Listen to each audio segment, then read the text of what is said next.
take pride in their strength and courage. They are the men who fell the trees and get the logs out of the woods so that we may have lumber, for houses, for furniture, for the 1,000 uses of wood.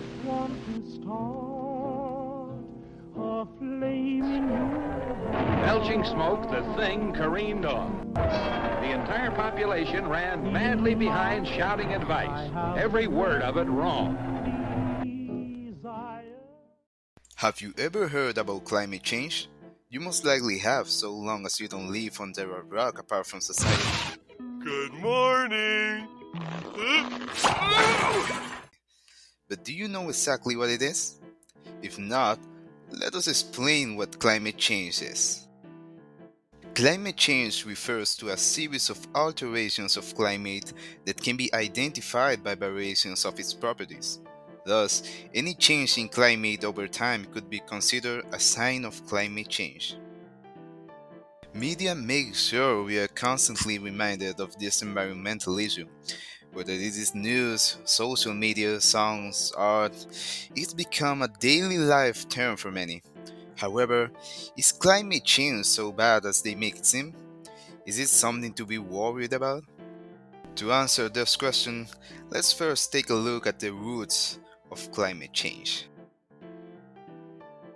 The main cause of climate change was the industrialization of societies around the world, the moment in which we started to burn non-renewable resources in massive way, breaking the balance that existed before. Humans are constantly damaging the planet, and it is not only by deforesting forests. Burning fossil fuels, agriculture, and cattle farming are also activities that threaten the environment. Gas-emitting activities are the predominant sources of deterioration of the ozone layer, from using insecticide sprays and driving cars to raising cattle and burning residues. These actions have a negative impact in the environment. Those activities cause the greenhouse effect. Here, we have a nice video explaining how greenhouse effect works, the effect that is causing the global warming. It is important to find ways to reduce the greenhouse effect and climate change if we want to preserve life on Earth. And it goes not only for humanity. Animals and plants are also an important part of the world we need to take care of. Currently in Colombia, the arrival of recently elected President Gustavo Petro and his political party, who, for better or worse, have become the face of change in the country, will expectedly pave the way for a less contaminating country. The Colombian government aims to strengthen policies in favor of environment by reducing gas emissions, one of the main causes for climate change. This transition to renewable energies could represent a milestone in the pathway towards an environmentally sustainable Latin America. But you might be asking yourselves, how is Colombia working on reducing the effects of climate change? Good question. You should ask him that when we get there.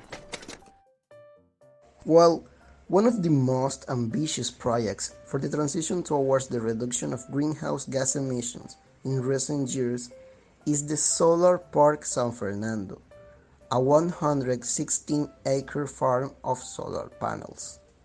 Now, this project is no longer a blueprint.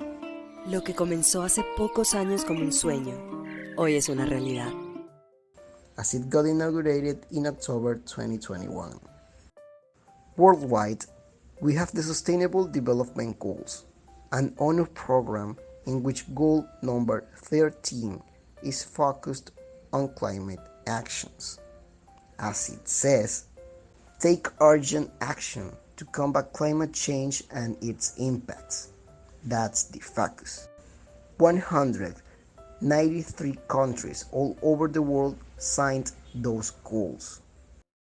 Climate change is something we have to be worried about. If we don't change those acts that harm our planet, we will be in serious problems. At some point, we won't be able to do anything. All in his day's work, over goes the top of this tree. The job of logging is well underway. Back in 1916, cars came in every conceivable shape and size. There were 140 different U.S. manufacturers then. Today, there are 6. The power of human beings to affect and control and change the environment is growing as our technology grows. Climate has changed many times in the long history of the Earth, but always in response to a global force. The strongest force driving climate change right now is the increasing CO2 from the burning of fossil fuels, which is trapping more heat from the sun. All that additional energy has to go somewhere. Some of it warms the air. Most of it ends up in the oceans. All over the world, the oceans are getting warmer. Et toi,